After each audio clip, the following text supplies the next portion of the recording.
اور لوگ اس سے بڑے ڈر چکے تھے. جب میت کو دفنایا جاتا نہ اسے غسل دیا جاتا, ایک اسے تابوت میں بند کر کے اسے دفنا دیا جاتا, اس موقع پہ بھی آپ کی کوئی ڈیوٹیز لگتی تھی, اس کے بارے میں ہمیں کچھ بتائیے کہ وہ دن کیسے آپ کے کٹے.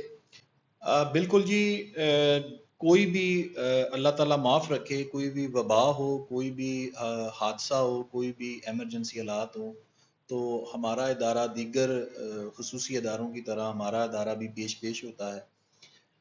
جیسے آپ نے بات کی کرونا وبا کے دوران ہمارے چونکہ ویسے بھی کوئی لاوارث میت ہو تو وہ لوکل گورنمنٹ کی ہی ذمہ داری میں آتا ہے, اس کی تدفین, اس کا جو بھی آخری رسومات ہوتی ہیں.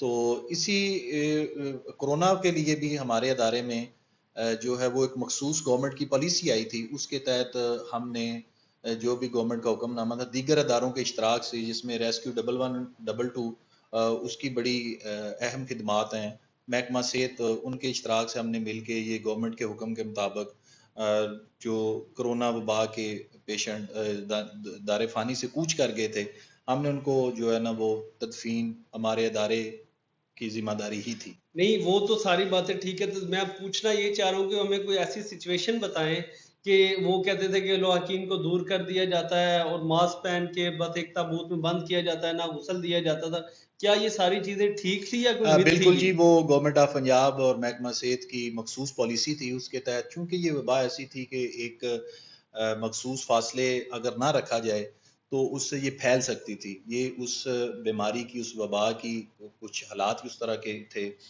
تو اس وجہ سے گورنمنٹ نے چونکہ عام شہری ان چیزوں کو, یہ جو حفاظتی اقدامات ہیں ان کے بارے میں اتنا علم نہیں رکھتا جتنا گورنمنٹ نے ہمیں جو ہدایات دی, ٹریننگ دی, اس کے بارے میں بتایا کہ آپ نے یہ ذمہ داریاں کیسے ادا کرنی ہیں.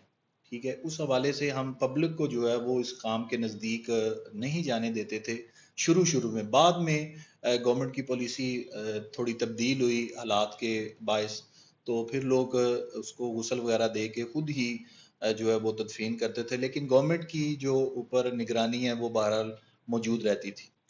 اگر ملک میں کوئی ہنگامی صورتحال بن جاتی ہے, جیسے یا ملک میں دھرنے ہوتے ہیں یا اس طرح کی کوئی سچویشن بن جاتی ہے, کیا ان سچویشن میں بھی لوکل گورنمنٹ کی کوئی ذمہ داریاں ہوتی ہیں؟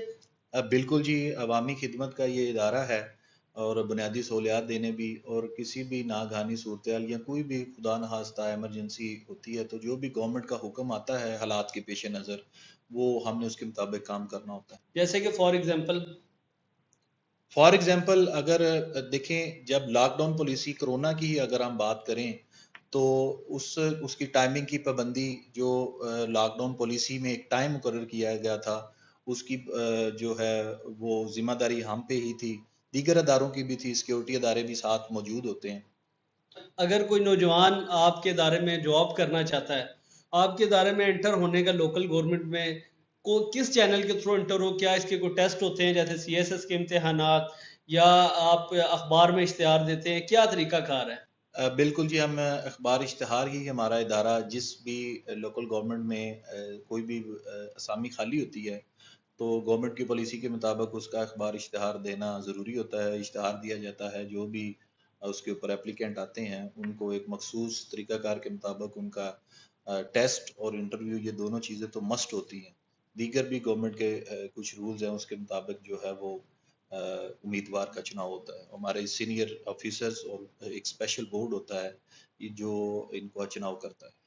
اچھا, آپ نے اپنی ڈیوٹی کے دوران ایسا واقعہ ہو جس پہ آپ کو آج بھی فخر محسوس ہوتا ہو کہ آپ نے یہ کام کیا ہے, ایسا کوئی واقعہ اپنی زندگی کا ان سے شیئر کیجیے.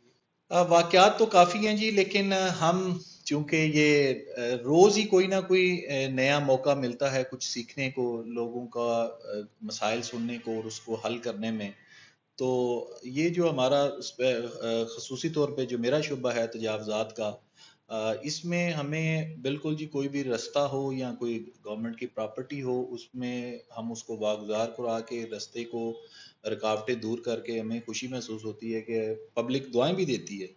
ٹھیک ہے, اور کچھ لوگ اس پہ تنقید بھی کرتے ہیں, تو بہرحال لوگوں کا ہر کسی کی ایک ذاتی رائے ہے. ہماری جو قانونی ذمہ داری ہے ہم اسے پورا کرتا رہیں گے. اچھا, یہ جو جیسے کہ برتھ سرٹیفکیٹ بنتے ہیں یا اس کے بعد ڈیتھ سرٹیفکیٹ اس طرح کی، کیا یہ کام بھی آپ لوکل گورنمنٹ کے انڈر آتے ہیں؟ بالکل جی، بنیادی چیز یہی ہے کہ جب بھی ایک پیدائش ہوتی ہے تو لوکل گورنمنٹ نے ہی اسے ڈیل کرنا ہوتا ہے. وہ ہماری ایک رجسٹریشن برانچ ہے، وہ الگ سے کام کرتی ہے. پیدائش ہو تو وہ بھی ہمارے ادارے نے اس کو ذمہ داری کو پورا کرنا ہے. اگر کسی کی موت ہوتی ہے تو وہ بھی اسی ادارے نے ہی رجسٹر کرنی ہے. حیدر صاحب، آپ ہماری نوجوان نسل کو کیا پیغام دینا چاہیں گے؟ نوجوان نسل جی بھرپور طریقے سے تعلیم حاصل کریں، تعلیم سے ہرگز دور نہ رہیں، اور تعلیم کے ساتھ ساتھ تربیت بہت ضروری چیز ہے. اور اس کے بعد جو ہے وہ میرا مشورہ نوجوان نسل کو یہ ہوگا کہ قانون کو پڑھیں، قانون کو سیکھیں، اور قانون پہ عمل درآمد کرنے کی بھرپور کوشش کریں. یہ تھے جی ہمارے ساتھ حیدر علی طارٹ صاحب، اور جنہوں نے ہم سے گفتگو کی اور ہمیں بتایا لوکل گورنمنٹ کیا ہے اور اس کی کیا کیا رسپانسبلٹیز ہیں. مجھے امید ہے کہ یہ ویڈیو دیکھنے کے بعد آپ کو لوکل گورنمنٹ کے بارے میں پوری انفارمیشن مل چکی ہوگی. پھر ملیں گے ایک نئی پرسنالٹی کے ساتھ، تب تک کے لیے اللہ حافظ، فی امان اللہ.